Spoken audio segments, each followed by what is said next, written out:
ত্রিতাল বা তিন তাল, এই দুটো কিন্তু একই তাল, অনেকের কনফিউশন থাকে, অনেকের মধ্যে কনফিউশন থাকে। ত্রিতাল বা তিন, ত্রিতালকে কিন্তু তিন তালে বলা হয়। কত মাত্রা এই তালটা? 16, 16 মাত্রা। ত্রিতাল তোমরা সবাই জানো, আমরা রবীন্দ্রসঙ্গীত গাই বা যে কোনো গান, ত্রিতালের উপরে প্রচুর গান আছে, তাই তো? এবার ত্রিতালটা আমরা লিখবো, কি লিখবো? ধা, ধিন, ধিন, ধা, ডিভিশন, এখানে একটা ডিভিশন, ধা, ধিন, ধিন, ধা, হচ্ছে না, তিন, তিন, তা, তেতে, ধিন, ধিন, ধা। তাহলে আমাদের 16 মাত্রা 1 2 3 4 5 6 7 8 9 10 11 12 13 14 15 16। তাহলে বলো তো প্রত্যেকটা বিভাগে কত করে মাত্রা আছে? 4টে করে মাত্রা আছে, তাই তো? দেখো প্রত্যেকটা বিভাগে ইকুয়াল মাত্রা আছে তো। তাহলে এটাকে কি তাল বলবো আমরা? ইয়েস, সমপদী তাল। কি করে? প্রত্যেকটা বিভাগে যদি সেম মাত্রা থাকে তাহলে সেটাকে বলা হয় সমপদী তাল। আর যদি প্রত্যেকটা বিভাগে যদি আলাদা আলাদা থাকে, হয় 2 3 বা 3 2 বা 4 2, এরকম যদি থাকে, এরকম ঝাঁপ তাল, কি ধি না ধি ধি না তি না ধি ধি না, তাহলে কি হচ্ছে? 2 3 2 3, তাহলে মানে অসম, তালগুলো একই রকম নয়। সেটা কি তাল? বিষমপদী তাল। যদি প্রত্যেক বিভাগে একই মাত্রার তাল থাকে সেটা সমপদী তাল, আর প্রত্যেক বিভাগে যদি অন্য অন্য মাত্রার তাল থাকে, বিভিন্ন মাত্রার তাল থাকে, সেটা হচ্ছে বিষমপদী তাল। তাহলে কি তালটা কি তাল? সমপদী, লিখে রাখো, সমপদী তাল। বলো দেখি ডিভিশন কটা? 4টে ডিভিশন, এটা একটা, এটা একটা, এটা একটা, এটা একটা। তাহলে ডিভিশন বা বিভাগ, ডিভিশন বাংলাতে বলা হয় বিভাগ। কত? 4। এবার বলো ছন্দ। ছন্দ কি? 4 4 4 4। ছন্দ কি? 4 4 4 4। কেন? আগে বুঝে নাও, এখানে 4টে মাত্রা আছে, এখানে 4টে মাত্রা আছে, এখানে 4টে মাত্রা আছে, এখানে 4টে মাত্রা আছে। এইগুলো ছন্দ কি? 4 4 4 4। জোরে বলো। এই তালে প্রথম মাত্রায় কি হচ্ছে? বলো, সোম, তাই তো? প্রথম মাত্রাতেই আছে সোম। তারপরে আবার তালি, মানে আমি 2 দিয়ে দিব। তারপরে খালি মানে শূন্য, তারপরে তৃতীয় তালি। তাহলে প্রথমে সোম, তারপরে দ্বিতীয় তালি, তারপরে খা, তারপরে তৃতীয় তালি। ঠিক আছে? যদি তোমাকে জিজ্ঞেস করে তৃতীয় তালি কত মাত্রাতে আছে, এদিকে দেখো, তৃতীয় তালি কত মাত্রাতে আছে? 13 মাত্রাতে। যদি জিজ্ঞেস করে খালি কত মাত্রাতে? 9। দ্বিতীয় তালি কত মাত্রাতে? 5। ঠিক আছে, হয়েছে? এটাকে যে বল, তোমাকে যদি পরীক্ষক বলেন, এক্সামিনার যদি বলেন যে আমাকে ত্রিতাল দেখাও, ঠায়, প্রথমটাকে কি বলে? ঠায়। কালকে বলেছিলাম এটাকে কিন্তু 1 গুণ বলা হয় না। আমরা বলি যে তাদের 1 গুণ 2 গুণ 3 গুণ দেখাও, এটা কিন্তু ভুল। 1 গুণ নয়, প্রথমে যে তালটা দেখানো ওটাকে বলা হয় ঠায়। তারপরে 2 গুণ 3 গুণ 4 গুণ, এটাকে পুরো প্রসেসিংটাকে বলা হচ্ছে তালের লয়কারী। কি বলে? তালের লয়কারী যদি বলে তখন তোমাকে ঠায় 2 গুণ 3 গুণ 4 গুণ দেখাতে হবে। যদি বলে 2 গুণ 4 গুণ দেখাবে। এবার আমরা ত্রিতালের দ্বিগুণটা আমি তোমাদেরকে শিখিয়ে দিচ্ছি কিভাবে তোমরা করবে। একটা তাল বুঝে নিলে তোমরা সব তাল লিখতে পারবে। শোনো, দ্বিগুণ বা 2 টাইমস। আমরা কি করি যখন তাল করি? এদিকে দেখো, 1 1 1 1, এটা ঠায়। হ্যাঁ, এবার দ্বিগুণ করি, একটা মাত্রার মধ্যে আমরা দুটো গোল বলবো, তাহলে 1 2 1 2 1 2 1 2। 3 গুণ বলবো একটা মাত্রার মধ্যে, ওই রিডিংটাই কিন্তু থাকবে, ওরকম নয় 1 2 3 1 2 3 1 2। আমাকে ইকুয়াল ডিভাইড করতে হবে প্রত্যেকটা গোলের মাঝখানে। আমি বলি 1 2 3 1 2 3 1 2 3, এটা ভুল। 1 2 3 1 2 3 1 2 3।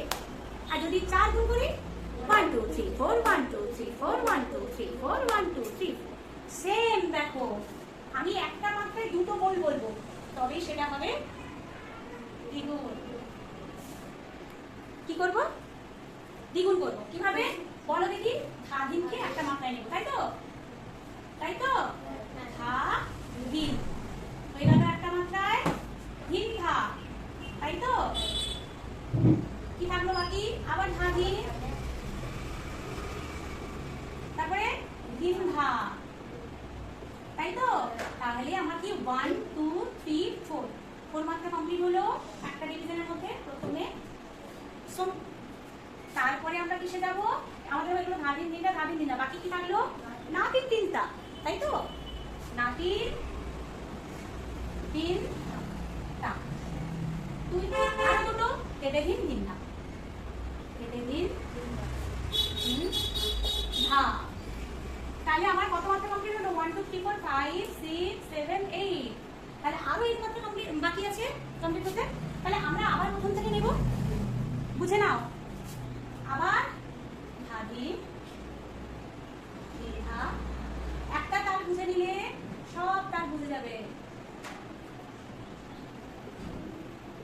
ধা, নাতিন তিনটা,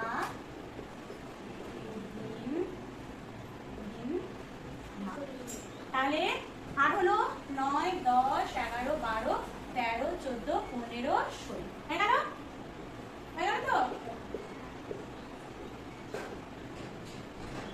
প্রথমে মানে তালি, তারপরে আবার দ্বিতীয় তালি, তারপরে 0, তারপরে তৃতীয় তালি।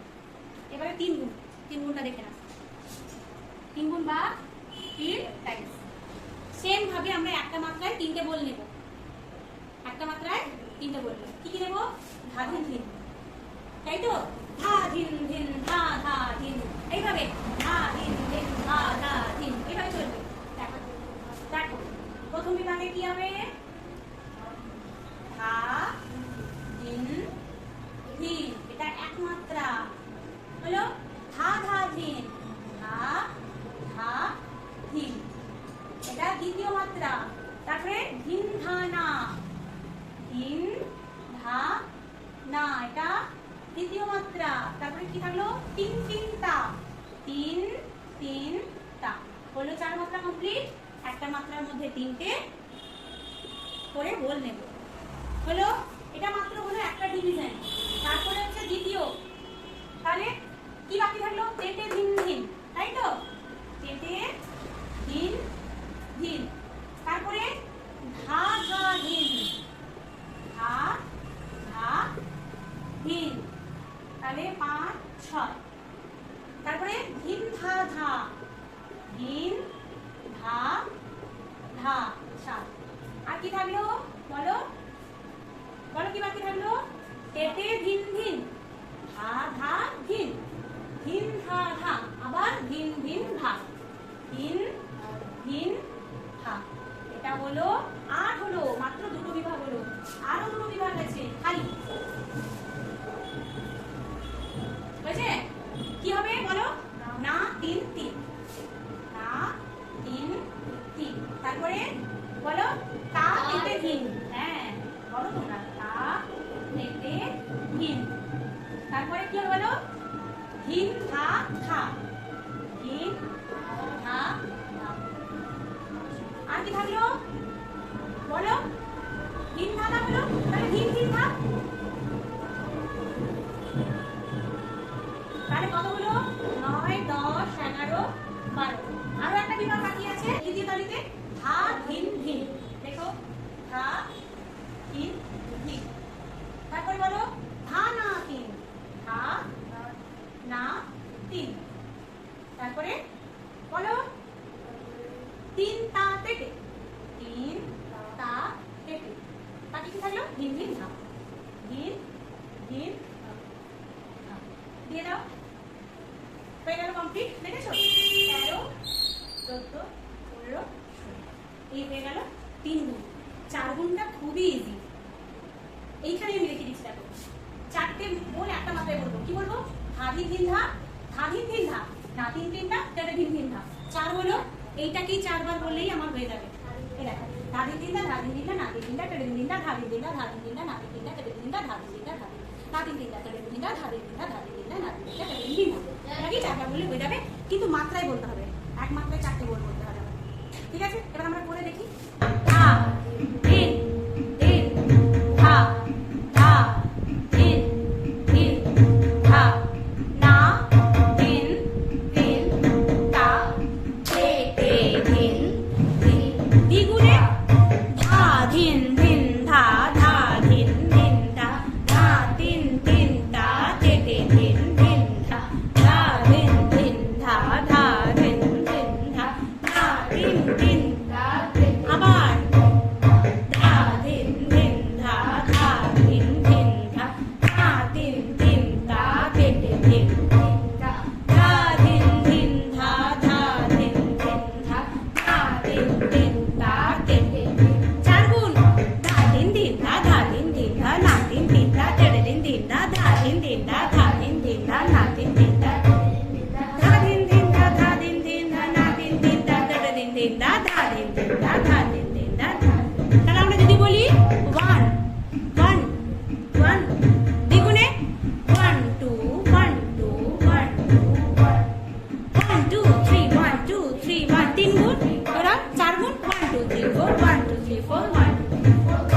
তিন ধা খালি ধা দিন দিন ধা ধা দিন দিন ধা না তিন তিন ধা ধরে দিন দিন ধা আবার আবার ধা দিন দিন ধা ধা দিন দিন ধা না তিন তিন ধা আবার দুটো তালি ধা দিন দিন ধা ধা দিন দিন ধা খালি ধা দিন দিন ধা ধা দিন দিন ধা না তিন তিন ধা ধরে দিন দিন ধা ধা দিন দিন ধা ধা দিন দিন আবার ফিরে আসবো ধা ধাতে এসে শেষ করবো আমরা অলওয়েজ সোমেতে শেষ করবো।